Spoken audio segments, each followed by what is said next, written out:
Assalamualaikum warahmatullahi wabarakatuh. Waalaikumsalam warahmatullahi wabarakatuh. Bagaimana kabar teman-teman semuanya? Alhamdulillah.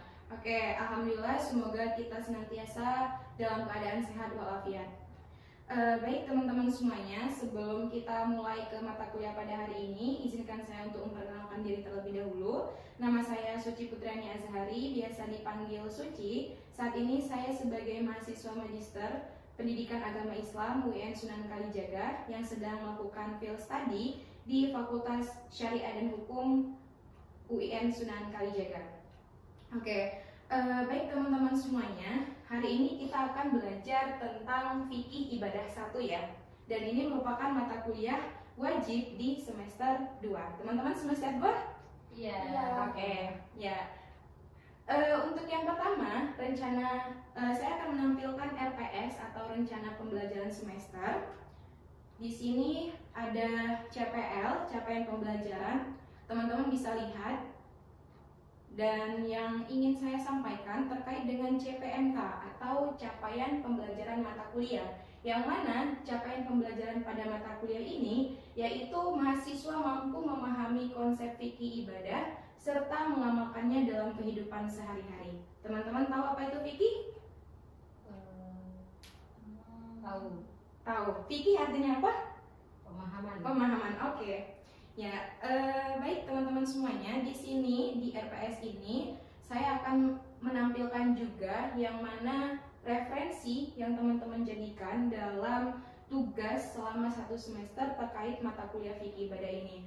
Yang pertama teman-teman bisa lihat ada Ali Wahab Al-Qotani tentang Tohar Nabi, kemudian yang kedua itu fikih Islam, dan yang ketiga ada fikih dan usul fiqh, yang keempat Sahih Fikih Sunnah, dan yang kelima ada Al-Fiqh Al-Muyassar fi Daw'il Kitab wa Sunnah. Namun ada juga lagi referensi tambahan sebagai dukungan dalam pembuatan tugas teman-teman, bisa itu dari Wahbah Al-Zuhaili atau dan lain sebagainya. Ini hanya gambaran umumnya saja. Bisa dipahami? Bisa.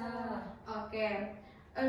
Teman-teman, untuk kontrak pada mata kuliah ini kita akan ada sekitar 16 pertemuan, namun dipotong 2 pertemuan untuk UTS dan juga UAS. Nah, untuk kehadiran teman-teman wajib hadir, namun ada dispensasi untuk 3 kali tidak masuk, seperti itu. Nah, kalau misalkan teman-teman sakit tidak masuk kuliah, maka teman-teman harus menyertakan surat keterangan dari dokter. Oke, jika tidak ada, maka teman-teman keterangannya adalah apa? Bisa kita sepakati semuanya?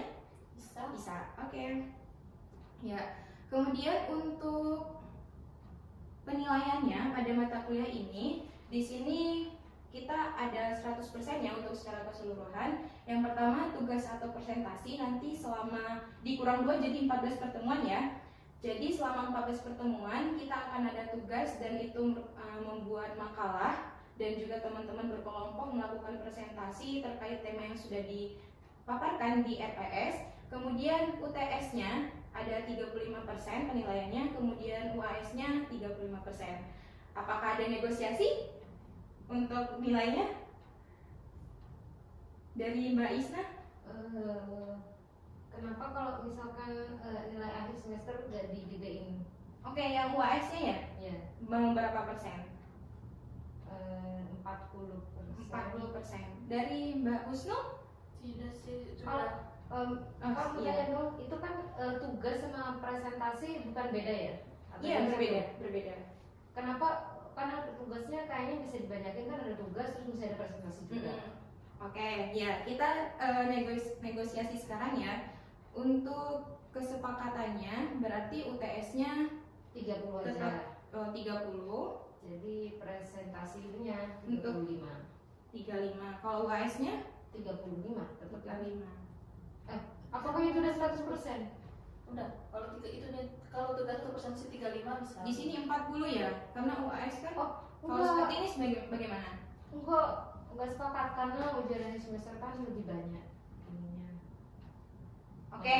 Jadi kayaknya kalau menurut saya tugas presentasi itu 35, ujian akhir semester 35. 35, UTS-nya yang 30. Oke, dari Mbak Husnul, oke. Oke ya.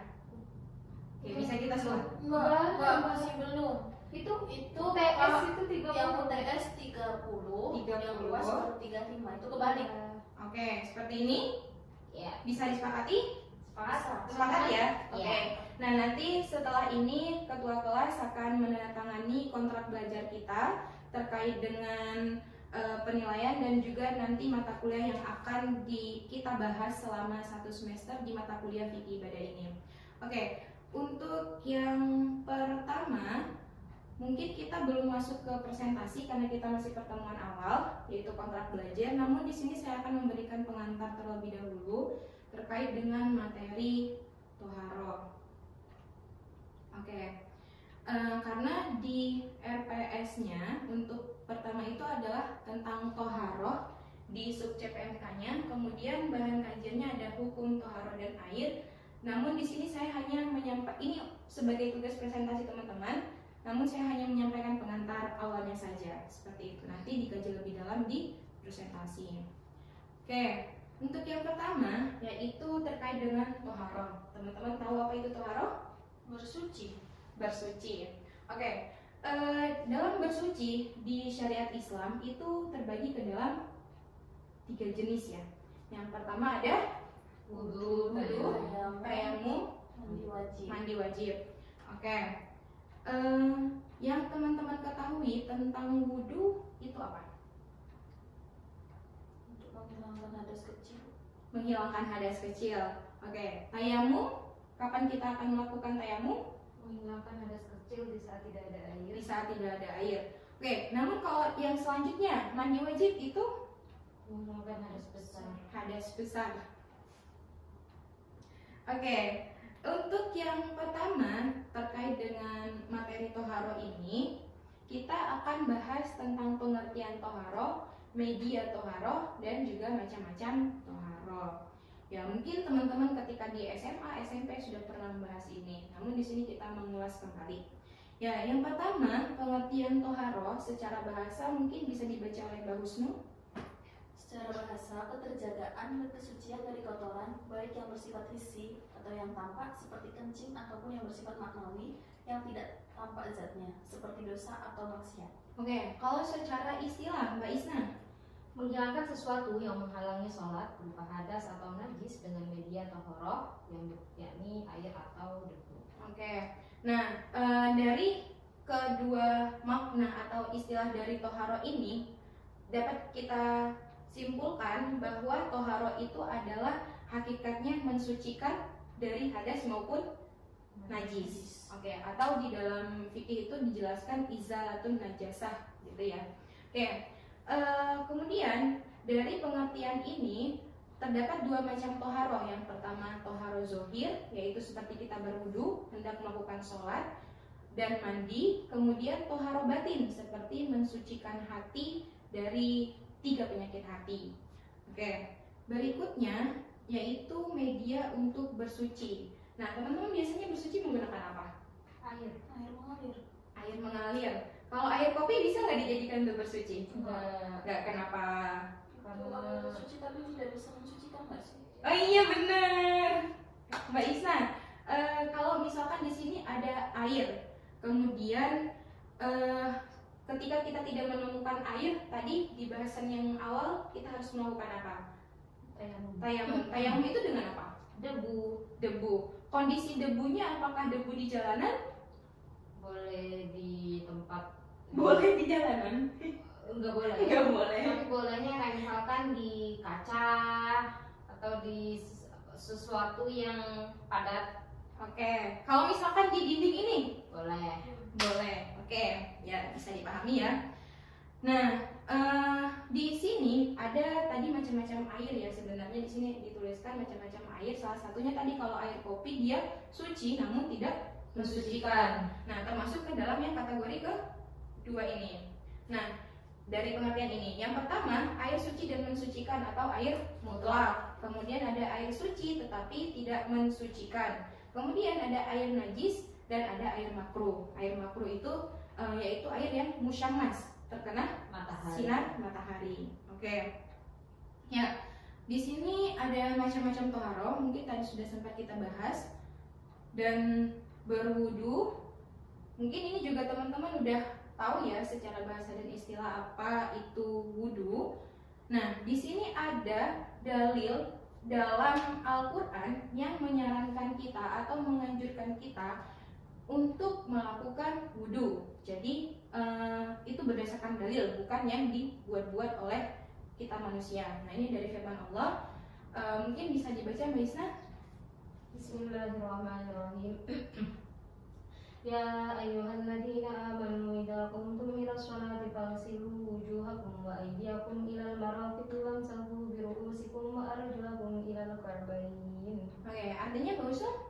Wahai orang-orang yang beriman, apabila kamu hendak melaksanakan sholat, maka basuhlah wajahmu dan tanganmu sampai ke siku, dan sapulah kepalamu, dan basuh kedua kakimu sampai ke kedua mata kaki. Quran Surat Al-Maidah ayat 6. Ya, dalam surah Al-Maidah ini sudah jelas menjelaskan kita untuk kepada orang-orang yang beriman, kita untuk melakukan wudhu ketika kita ingin melakukan sholat, maka kita harus berwudhu terlebih dahulu. Dan ketika kita melihat ayat ini, itu sama halnya seperti apa? Rukun wudhu atau sunahnya wudhu?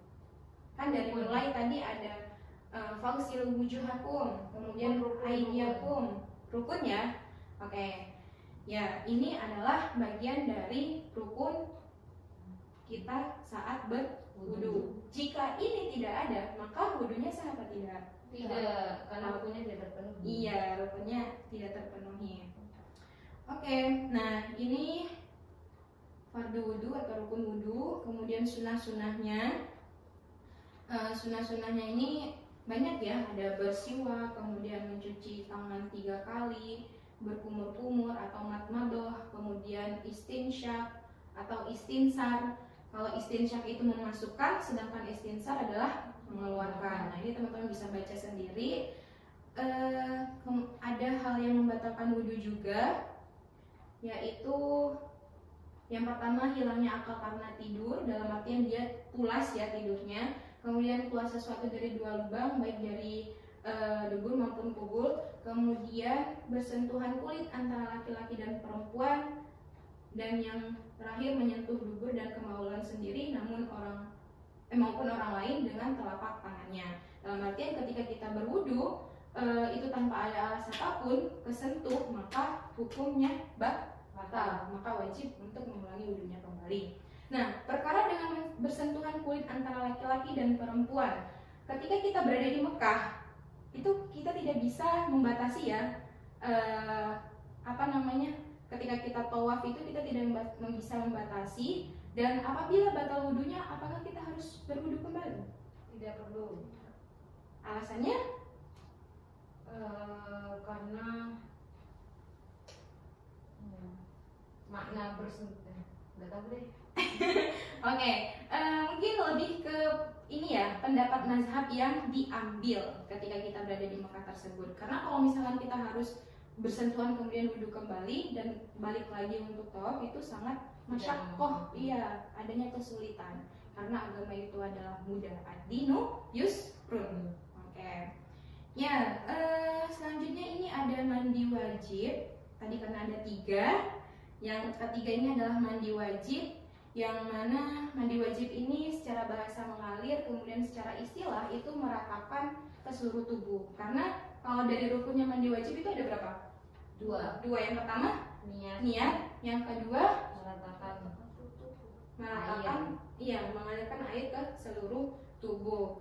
Ya, mungkin untuk materi terkait dengan toharoh yang awal ini kita hanya membahas tentang yang pertama tadi adalah wudu, kemudian tayamum, dan yang ketiga adalah mandi wajib. Oke, teman-teman, ketika dalam keadaan kita buang air besar. Nah, itu termasuk hadas besar apa hadas kecil? Hadas kecil. Yakin? Yakin. Oke, kenapa dikatakan dia termasuk hadas kecil? Karena mengeluarkan sesuatu dari dalam tubuh. Ya, keluarnya sesuatu dari dalam tubuh. Dan itu bukan berupa haid ataupun nifas yang termasuk kita hadas besar. Oke. karena pertanyaan tersebut sangat membuat orang-orang keliru. Ketika ditanyakan apakah buang air besar termasuk hadas besar, maka dijawabnya Hadas besar. Berarti habis BAB kita harus ngapain? Mandi. Mandi. Nah, padahal itu adalah keliru. Oke, tadi mungkin ada dalil wudu, kemudian ada dalil mandi. Wa in kuntum junuban fatahharu. Nah, jika kamu junub maka mandilah. Nah, ini sama kasusnya ketika orang dalam keadaan junub namun dia tidak menemukan air, apakah dia boleh bertayamum? Hukum tayamum berlaku atau tidak? Boleh. Boleh. Sampai nanti dia menemukan air maka dia wajib mandi. Mengulangi. Iya, mengulanginya. Tapi kalau misalkan untuk tayamum ketika memang tidak ditemukan air maka itu diperbolehkan. Oke, dari materi kita yang 3 ini untuk pengantar awal, apakah ada pertanyaan teman-teman semuanya? Belum ya? Oke, mungkin cukup ya, bisa dipahami ya? Bisa. Oke, untuk pertemuan selanjutnya kita mulai presentasi sesuai dengan RPS yang sudah saya sampaikan. Nanti akan saya kirimkan ke ketua kelas, dan juga setelah ini teman-teman yang perwakilan dari ketua kelasnya untuk bisa menandatangani kontrak belajar kita pada hari ini. Semoga apa yang dipelajari pada hari ini dapat bermanfaat bagi kita semuanya. Terima kasih. Kita tutup dengan hamdalah. Alhamdulillahirabbil alamin. Dan doa kafaratul majelis. Subhanallahumma wa bihamdika asyhadu an la ilaha illa anta astaghfiruka wa atubu ilaik. Terima kasih teman-teman semuanya. Wabillahi taufiq wal hidayah. Assalamualaikum warahmatullahi wabarakatuh. Waalaikumsalam warahmatullahi wabarakatuh.